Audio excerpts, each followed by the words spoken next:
Hey, what's up, everybody? You're back here with Dugout Talk. As always, you're here with Cameron Lingle. And Stephen Gossman. All right, we're gonna mix it up a little bit today, in light of some of what has come out over the past 24 to 48 hours, ever since former player Drew Robinson came out with his story, battling a lot of mental demons. There have been a few other players and a few writers who have come out. Andrelton Simmons is one of the other big names that has come out. He stated that his reason for opting out of the 2020 season so late in the season was due to his fight with depression. There was also a writer for The Athletic. We'll post a link on Twitter and on Facebook that you guys can follow. Um, that will also he also was suffering from his own mental demons. It's it's interesting to think, uh, because from a fan's perspective, it's very easy to kind of get lost, uh, and to forget that these two are people. And outside of what we may see on TV, they're just like us. They're no different.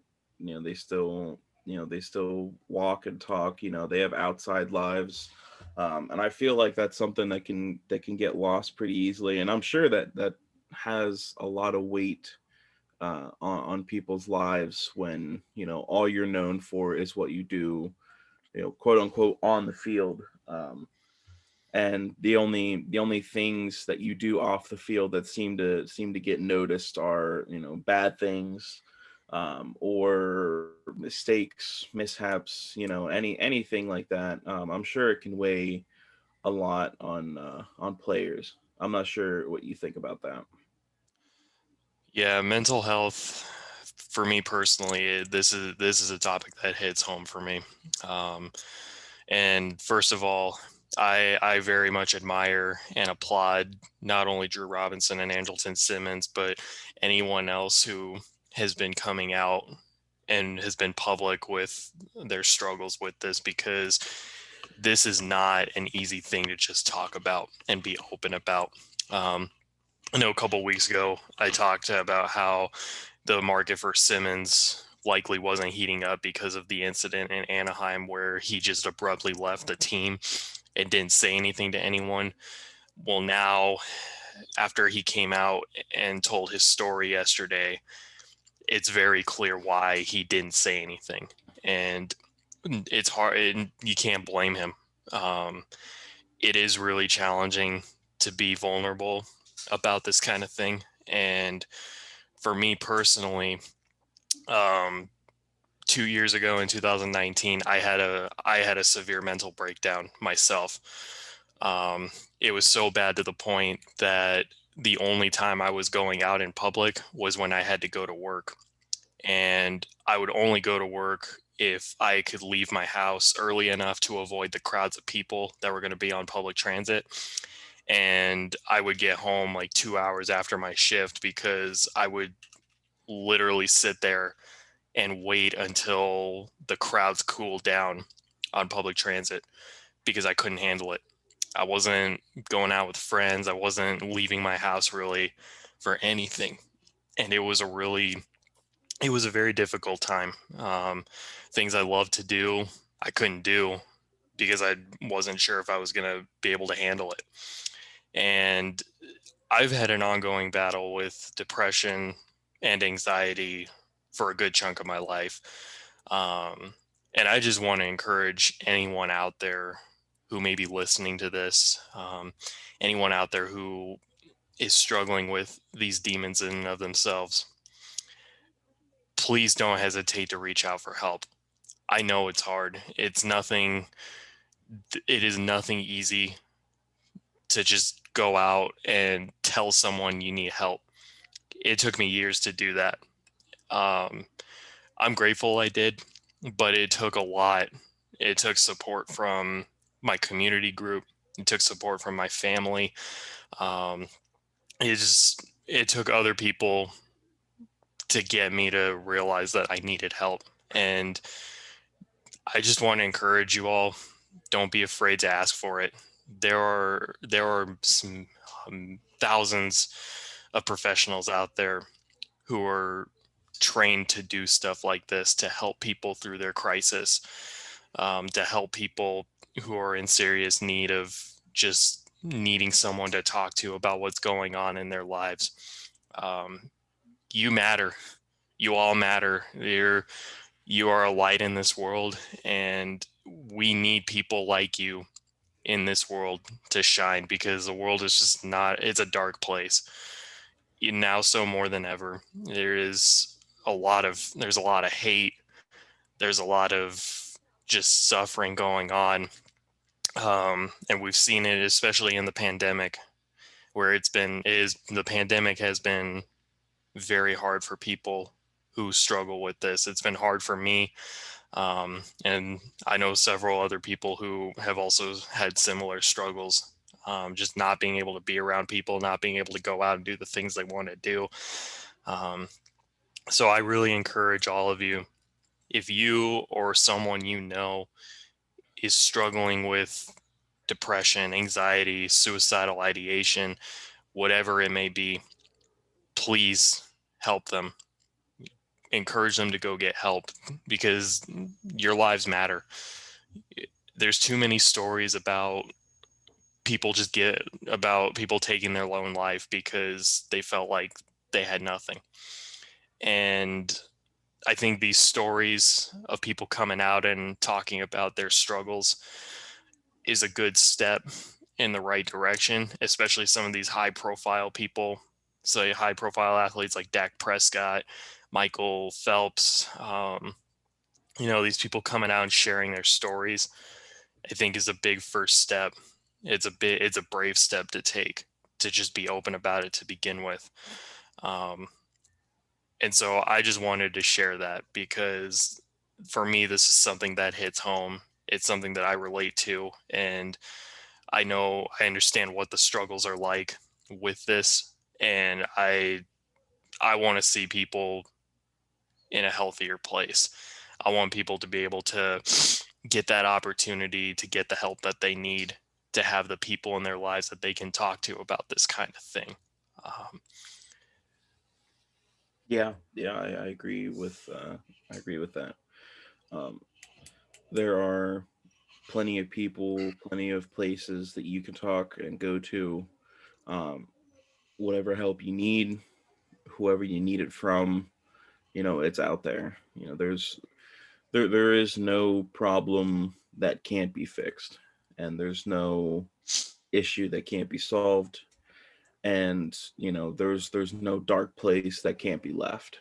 Um, there's never a right time um, to have any sort of suicidal thoughts. um, there's always a way out. There's always a way out that doesn't include that. um, I personally have been fortunate to not I've never personally suffered from depression.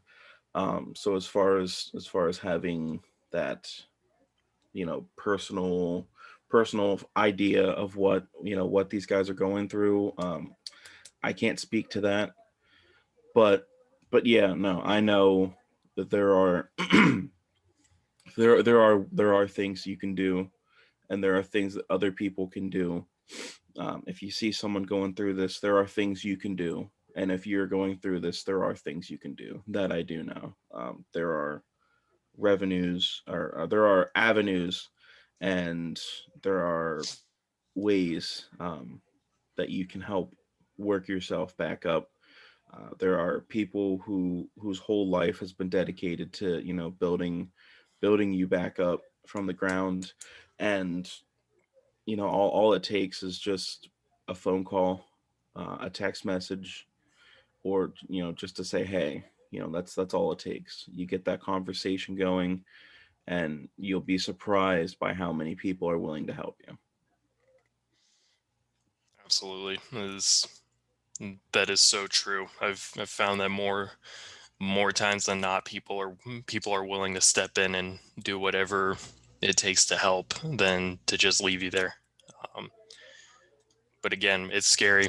It's not easy to do, and like I understand when people feel like they're in that place that they can't go and get help.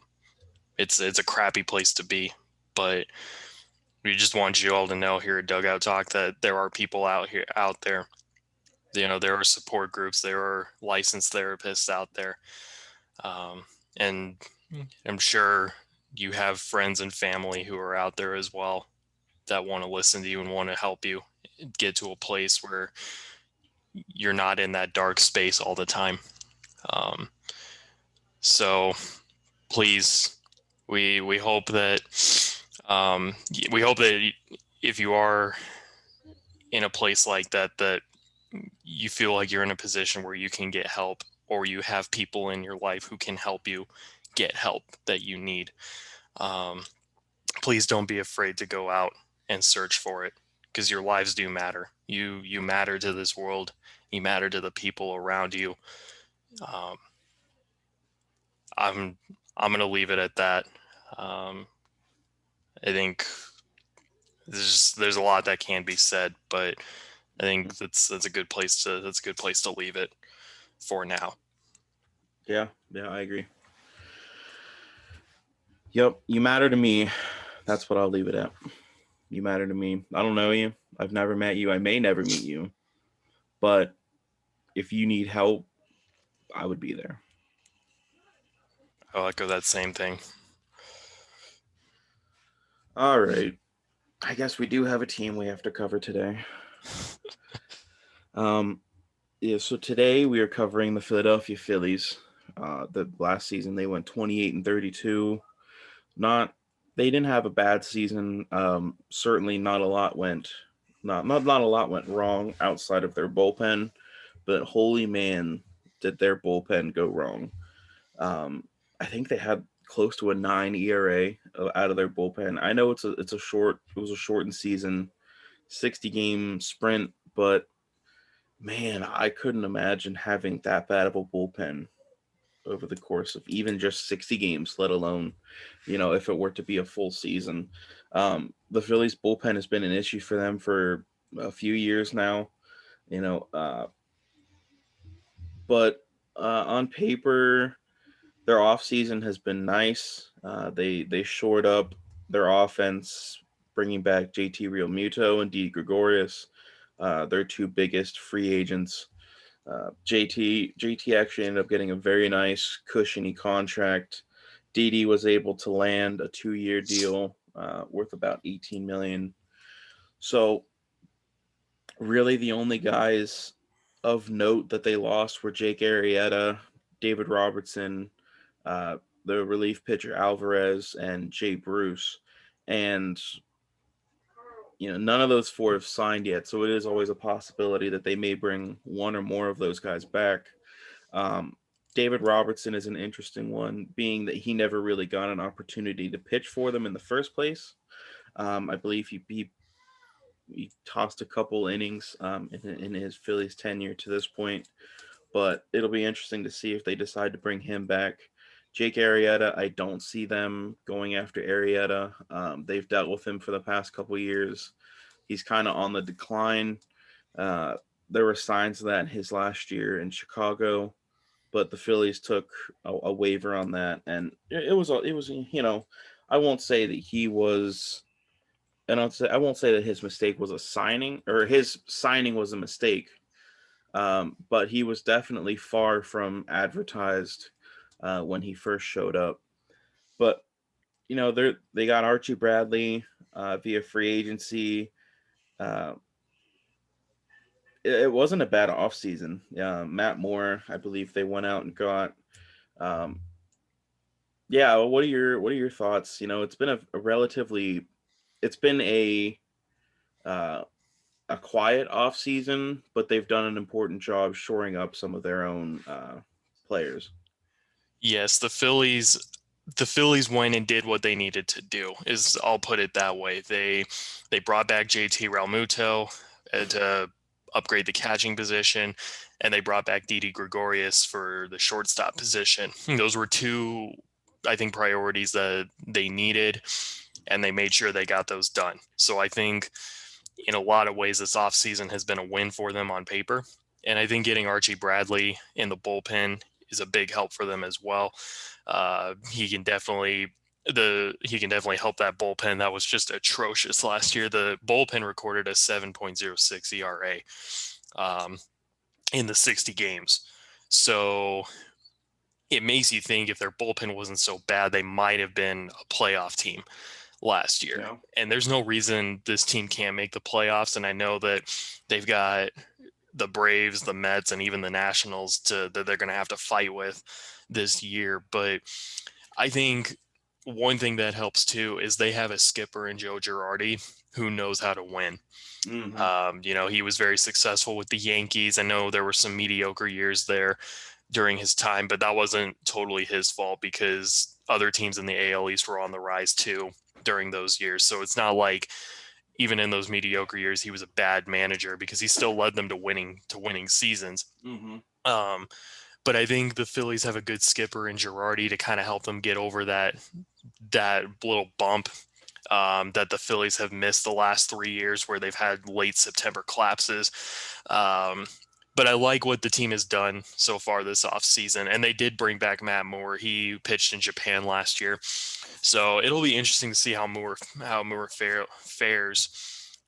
He's projected to be their number 5 starter right now, but he can also pitch out of the bullpen. So I like what this team has done.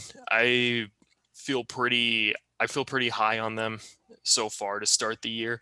I think if they can get themselves in a good position at the trade deadline, they can easily acquire a piece that they need improvement in, whether it might be the rotation, because I think the rotation might be the one thing I'm a little concerned about right now. But if the rotation can hold its own to the trade deadline, I think there's a good chance that they can at least upgrade there during the season to help them get where they want to be. Um, but other than that, I mean, this team looks good. I don't see why they can't make the playoffs, if not at least have a winning season where they can set themselves up for a productive 2021 off season when that comes. And they also have a lot of prospects who are going to be ready to come up through the system soon too. So I feel like they're pretty set. Um, yeah, I think that's pretty much my thoughts on the team going in. Yeah, it's been like I mentioned, a quiet but a good necessity that they filled, bringing back JT because who there was really not much else. Do you feel confident going with Andrew Knapp as your opening day catcher? Like I don't, especially if I just had JT Real Muto on my team last season. Right. I'd rather shore up catcher with him. Um, as far as Didi goes, maybe they had an idea for someone to take his spot. Maybe they were in on Andrelton Simmons. I know there were some rumors that they maybe were, as well as the Reds, which I won't take credit for that, but I did say that both the Phillies and the Reds would be good landing spots for Simmons. And then he went behind my back and went to Minnesota. So but yeah, bringing Didi back, especially on a 2-year deal, he doesn't have to worry about putting together like a Silver Slugger All Star type season. He's got a little bit of he's locked up is what I'll say. Um, he's got security, and he doesn't have to worry about putting up big numbers this year, and I think that could help him. When Didi is relaxed, and Didi Gregorius can just go up there and just kind of do his thing and have fun. If you start seeing him smile, you're in a bad position if you're the opposing team, because once Didi gets in that good mood, it's over. I've seen it. So looking at their off season, yeah, it was quiet, but they did some very important things, showed up a few important positions, and took a flyer on a Matt Moore. So we'll see where that leads them. And But Didi Gregorius has the prettiest swing in baseball. yeah, Don't at yeah, me on that because it's true. Just watch a video of him. His swing is smooth and he makes hard contact consistently. yeah, It's just gonna leave it at that. yeah. There was some light talk that he could be potentially coming. There was nothing serious. It was just Yankee fans who were like, maybe Didi could come back this year. You know, we certainly miss him here in New York. Yeah, we But miss him in Arizona too. yeah, What yeah, a we what both a loss that was, man. yeah. I've seen some highlights of him in Arizona, and I'm like, man, I can't believe we gave up Shane Green for that. Like that's all. That was really. I think Shane Green. I believe that was in the Austin Jackson trade too. So Austin Jackson and Shane Green for a few other guys from the Tigers. I believe that's how Arizona got Robbie Ray. Yeah, that was how Robbie Yeah. Ray came, which that wasn't terrible, but No. Yeah, certainly. I mean, yeah, looking at what Didi's done though since he left yeah, Arizona, it definitely puts a dagger in our hearts a little bit. yeah. But hey, now you got Nick Ahmed. It's true. It is very true. Um, so yeah, we'll go ahead and jump into the Phillies lineup, how it projects to look, and maybe a few guys uh, who are due for some breakout seasons. And I'll just go ahead and jump right into it. I've got Andrew McCutchen leading off, playing left field. I know that in his career he hasn't always been a leadoff hitter, but I know he did a little bit of leading off with the Yankees, and he seemed to enjoy it. I'm not entirely sure where in the lineup he played last season, but I do think he would be a good fit. He's a good on base percentage guy, and he can hit a few home runs here and there. So I could very easily see him, uh, you know, bopping some leadoff home runs, getting the Phillies out to an early lead, and getting that rotation all the help it can get. I've got Alec Bohm playing third base, hitting second. He's someone to keep your eye out for. I remember at one point in time last year he was hitting like 330. Um, Bohm is going to be a very good, a very bright player in this league. If you don't know him, you need to look him up. He's going to be one of those guys. Speaking of one of those guys hitting third, playing right field, I have Bryce Harper. Not much needs to be said about him. Pretty much slotted in that number 3 hole perennially. Hitting fourth, I have JT Realmuto. He makes hard contact all the time.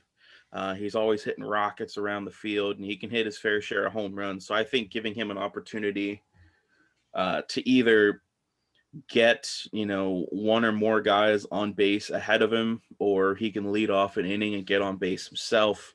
I think that makes great sense. Hitting fifth, I have Reese Hoskins, who can back up JT, give JT protection. I know Reese is a big bopper. He can hit home runs at the best of them, and he can certainly hit for a good average when he needs to. Hitting sixth, I have Didi Gregorius playing shortstop. He could probably hit. You could probably make a case that him and Bohm could switch spots, 2 and 6, but I like giving Bohm that early responsibility, giving Bohm that early run production opportunities, and letting Didi kind of do his thing after the back to back righties in JT and Hoskins. Hitting seventh, I have Gene Segura playing second base, and hitting eighth, I have Kingery in center field, and then the pitcher spot in the 9 hole. Let's see how yours stacks up there, Steven. Yeah, it's pretty similar. Andrew McCutchen leading off, playing left field. He's been the leadoff hitter in Philly since he arrived. So I like him up at that spot. I think he's a good little boost to get the offense started off during the day. Alec Baum, I've got him batting second and playing third base. I'm really excited about this kid. I watched him a little bit last year. I think he's here to be a mainstay on the team.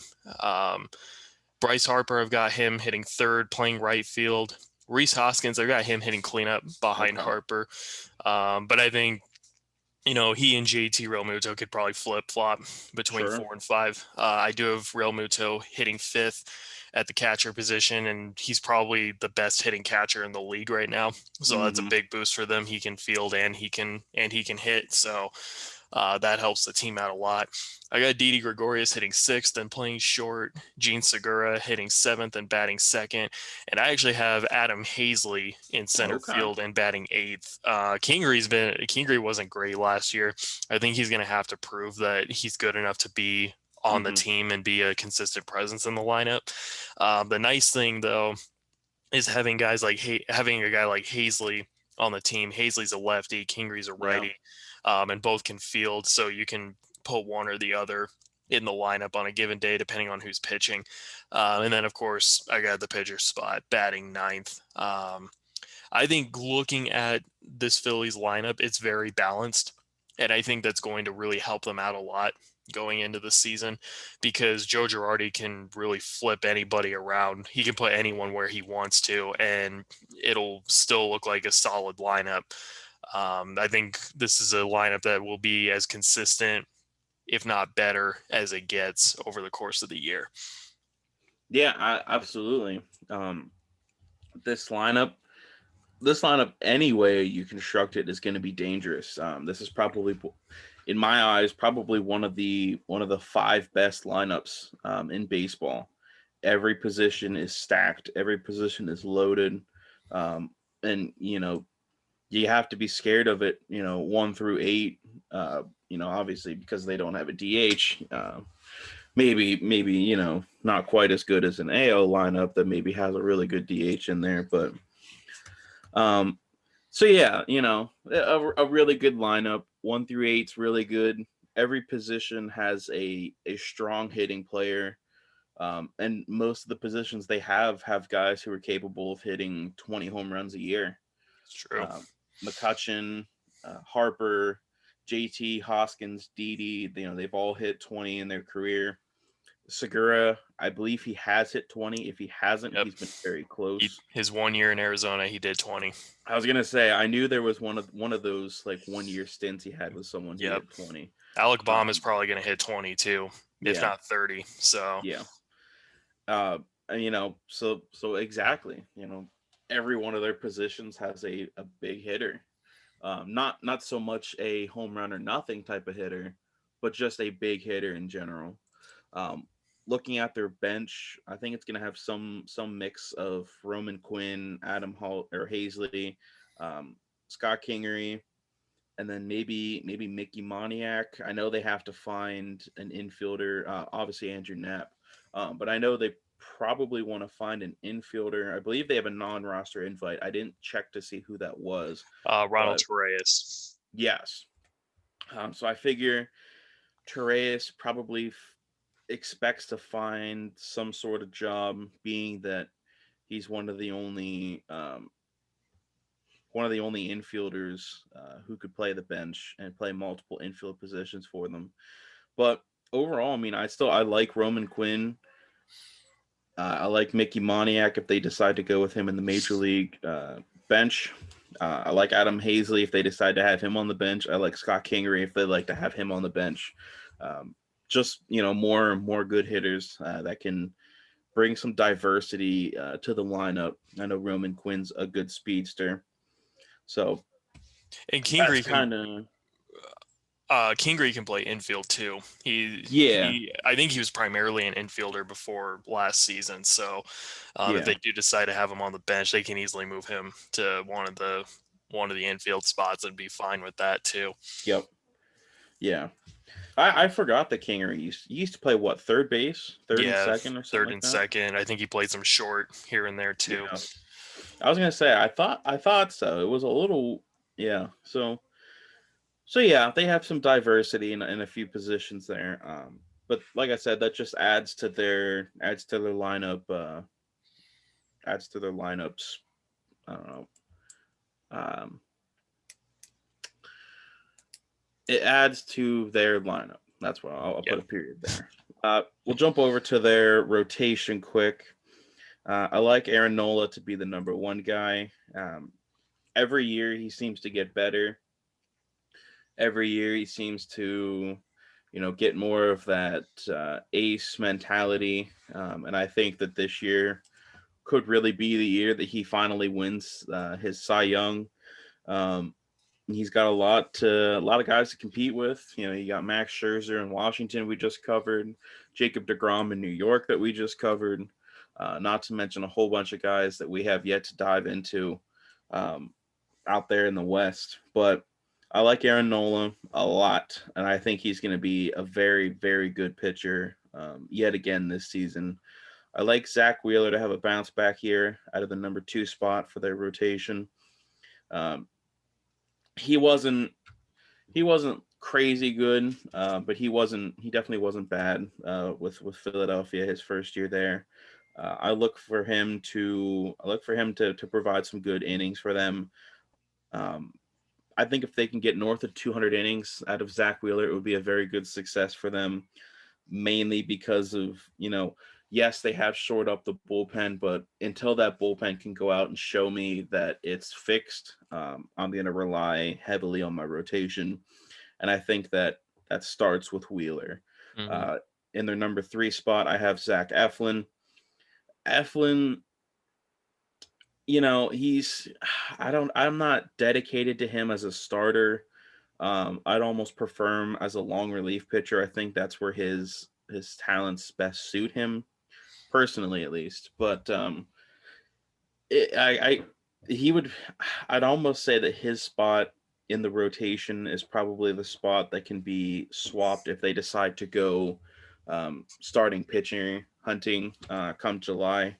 If they decide to pick up, a veteran starting pitcher who can just slide right into the rotation then and there, I feel like it might be Eflin's spot, unless one of the next 2 guys struggle.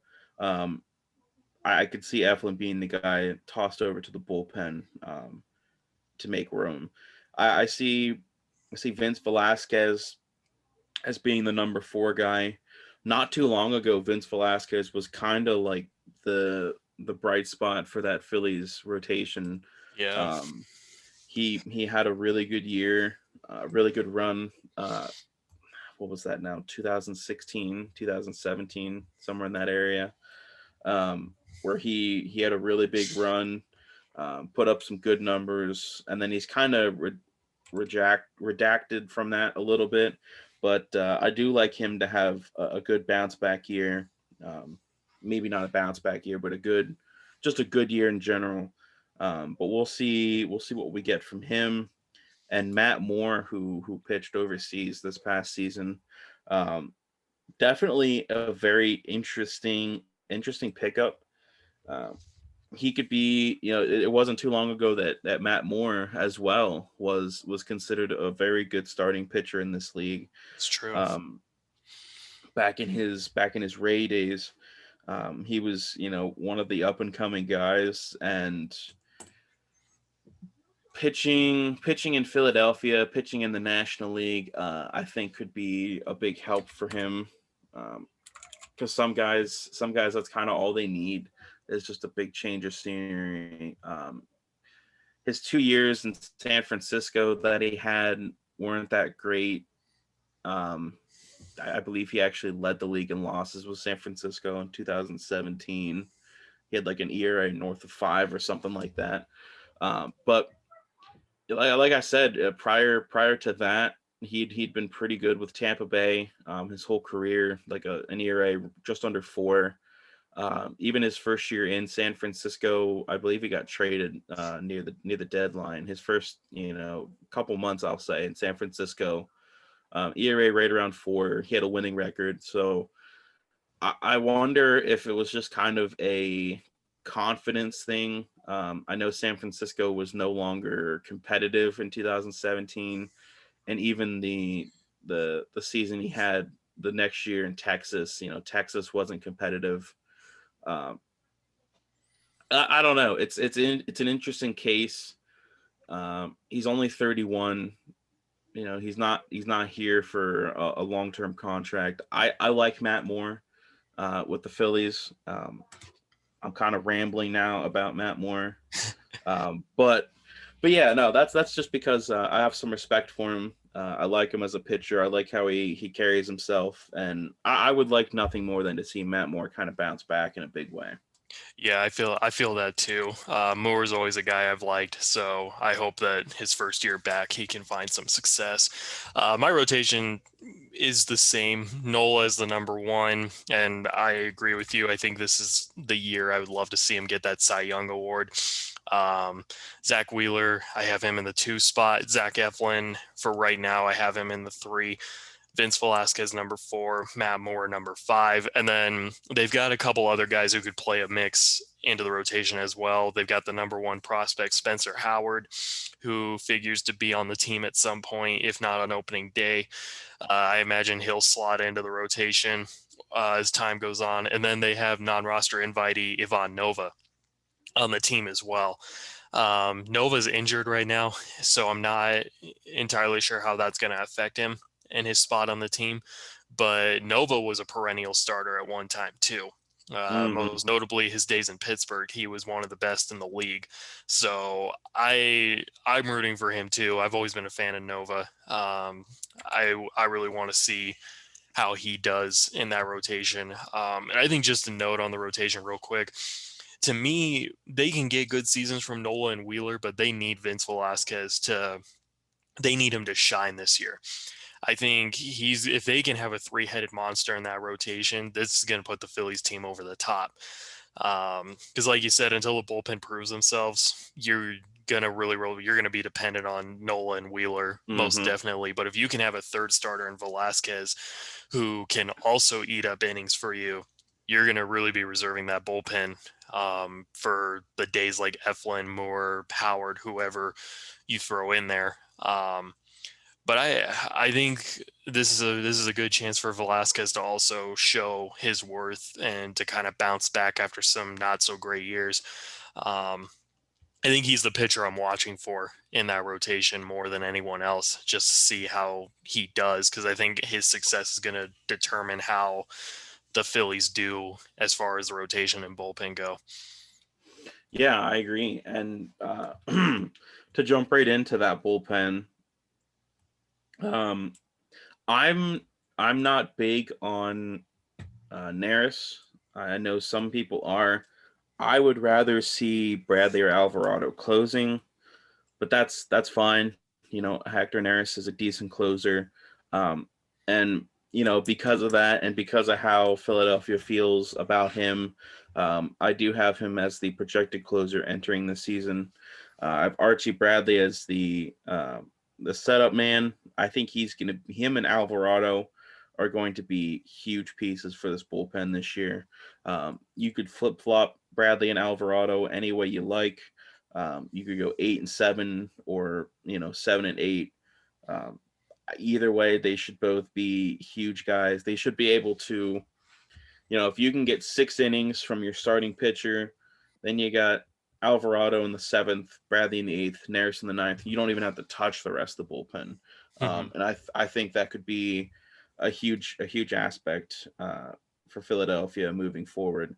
Uh, I like Suarez. Suarez figures to be a good bullpen piece for them. Romero figures to be a decent bull piece for them. I believe they also picked up David Hale. He Yep. was he was kind of a cult classic in New York with the Yankees. There were people that liked him. Anytime he came up, he pitched well. It was just it was just kind of rare that he actually pitched for us. Our bullpen was really deep, so he didn't get a lot of opportunities.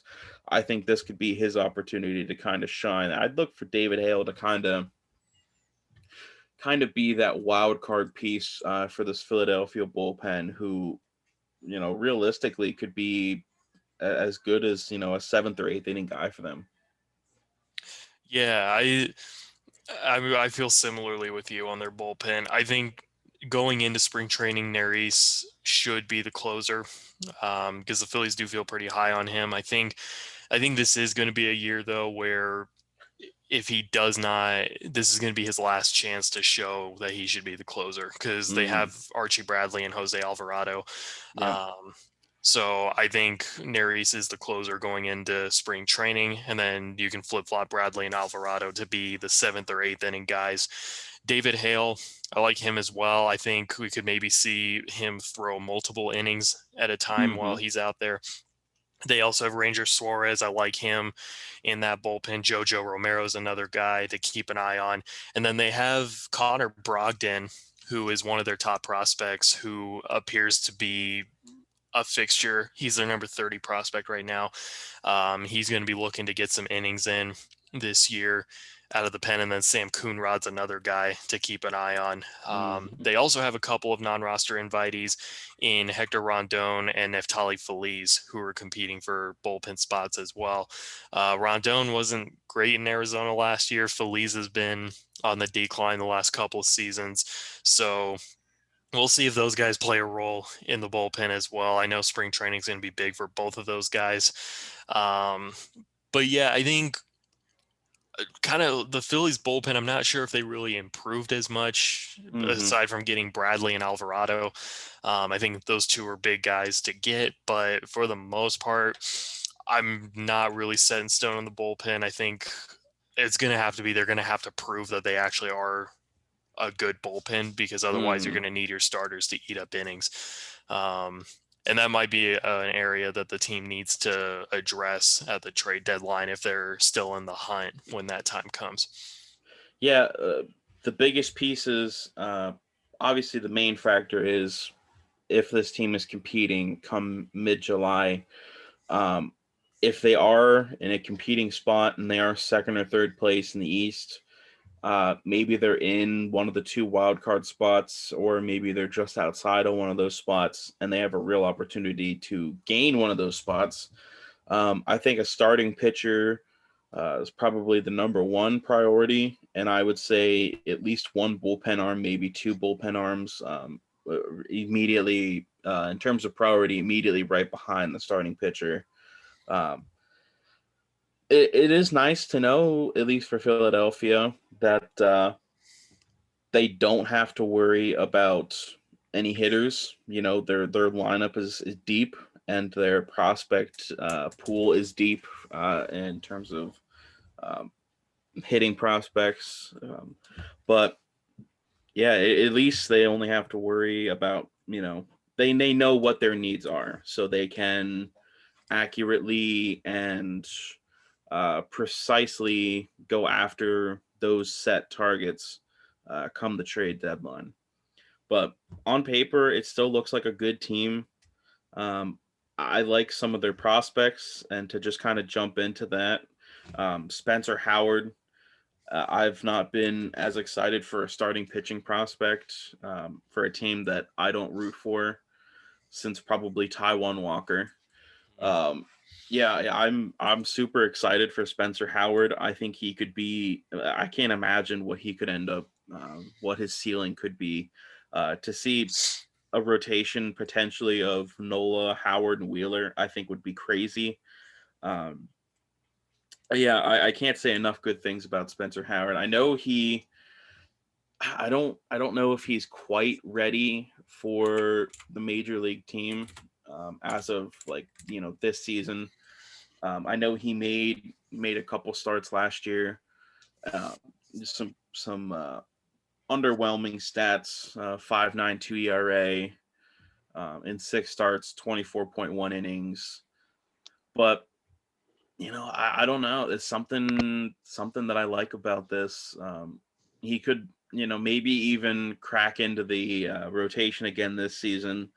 If Velasquez or Moore get injured, if Eflin gets injured, or one of those three underperform, I think that he could be one of the first guys to kind of jump into that rotation and take over.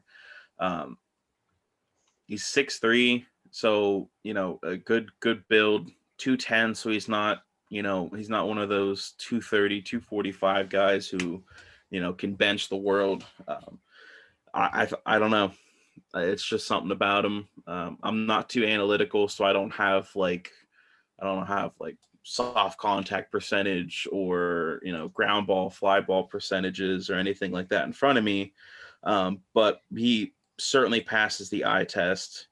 And another guy that passes the eye test for me is the former number one overall pick, Mickey Moniak, who should be in the major league team this season. Um, I guess maybe the only way he doesn't is if they decide to go with a more veteran bench. He only hit 214 in his time in Philadelphia last year. He only played 8 games. He only had 14 at bats, so that's a grain of salt. But he played left field. He played right field. So he can play both corner outfield spots at least a little bit. He's still only 22. He'll be 23 come May. Um, is another guy that he's had a few solid minor league seasons under his belt. Um, he's I don't know. He's another one of those guys. He hasn't had a big bat to this point in his development, but I do like Mickey Moniak as being another guy to kind of keep your eye on moving forward. Yeah, I agree with Howard and Moniak. I think Howard probably does need a little more time in the minor leagues since there wasn't a minor league season last year. I'm sure maybe him getting some major league time, it was good for him. Most definitely, it was good for him to get that time, but I don't expect to see him on the opening day roster. I would imagine that the Phillies are going to let him get a little more time down in AAA and get some of those kinks worked out. I think the same could be said for Moniak, but I like his chances more of making the opening day roster. And the thing too is Andrew McCutchen is in his final year of his contract, Mm-hmm. so Moniak could actually play a bigger part as the year goes on, where maybe he might be getting more starts on the team. And I imagine that next year probably is going to be the year that they're going to start slotting him in more to the everyday lineup. A couple other guys I have my eye on. CJ Catham, he's a number 23 Yeah. prospect. He 26 years old. I don't see why he can't be on the opening day roster this year. He has a 298 career batting average in the minor leagues. He's consistently played across two levels of minor league ball since 2016. I would, if I'm a Phillies fan, I'd keep an eye out on this guy because I think this is going to be the year we're going to see him on the team. I think there's a really good chance he's going to be on the opening day roster. So he's one guy I have my eye on. He's a good contact hitter. I think he's going to fit right in to that lineup because that Phillies lineup is a lineup that consistently makes contact. Um, Another guy that I would like to see maybe get some more attention is their number 21 prospect, David Parkinson. He's a southpaw pitcher. He's a 271 ERA in the minor leagues. He went 10-9 in 2019 with Double-A Reading. Um, I think this is another guy. He's going to start the year in AAA most likely, but keep an eye out on him too. He could definitely fit into the mix for the rotation if the Phillies need some help over the course of the year. I imagine this guy's going to play a role at some point on the team. He's a number 21 prospect. He's going to start the year in AAA, it looks like. So he's one guy I'm excited for. And then they have a shortstop in Nick Matten that I think could also play a role at some point. He's not, he doesn't have the greatest bat by any means. He's only a 259 hitter in the minor leagues. But Matten is also going to, I think he's on the 40-man roster, actually. He's 23 years old. He's a 6'2" shortstop. I think this is a guy who could be a sneaky fit into the mix for the Phillies as well this year. Mm-hmm. So I like what the Phillies have as far as prospects go, because I think when some of these veteran contracts start to run out, they've got guys who can step in and take over. Um, Most notably, Andrew McCutchen Yeah. is kind of the big one to look out for. But I think there's a bright future ahead for this team, just kind of looking at what their farm system has to hold.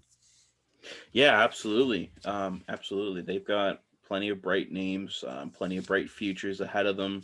And that just goes to show that uh, they can kind of outlast some of the struggles with their bullpen that they're having right now. Um, the NL East figures to be fairly competitive.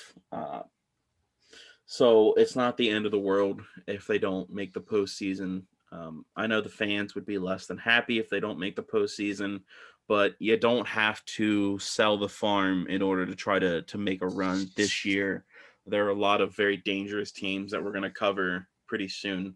One of the dangerous teams we're going to talk about uh, on Friday, Atlanta. They're one of them, and I wouldn't go all in order to try to make a run for just this year. I think Philadelphia is better off. Maybe if you can get a starting pitcher at not a huge cost, or if you can land one or two relief pitchers at not a huge cost, I would go for it. But I would not sell the farm to try to overhaul the roster in order to make a run just this once, because more often than not it doesn't succeed. Exactly. I think they need to sell the veteran pieces first. If they Yep. can sell some of the veteran guys, try to do that. Keep the farm as intact as possible. Yeah, because their top the top half of their I won't say the top half. I'll say the part of their prospect pool that's ready to make its MLB debut or is almost ready is deep. They've got a lot of guys who are close to knocking on the door.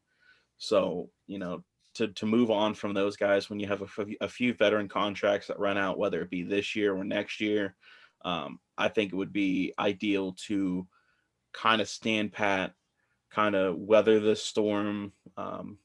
You know, the Mets at any point could fall apart. The Nationals at any point could fall apart, and the Braves could come back down to the rest of the division at any point in time as well. So it's not the end of the world if you don't make the postseason this year. Yeah, real quick, let's do season projections for Yep. the team. For Philadelphia, I could see anywhere from 80 to 97 wins. The door is wide open. Um, I could see them getting 80 wins if injuries and bullpen fatigue kind of takes control like it did last season. If that bullpen starts to fall apart, they're going to lose a lot of games they should have won. Just like they did last year. I think I would attribute their losing record almost solely to their bullpen.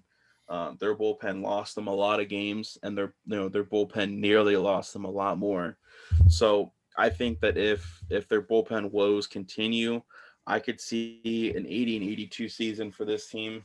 Um, but on the other hand, if they put it together, their bullpen is at least serviceable, and they get what they paid for in Zach Wheeler, and Eflin has a good year. If Velasquez, if their rotation in general has a good year, their bullpen is serviceable and their lineup is red hot.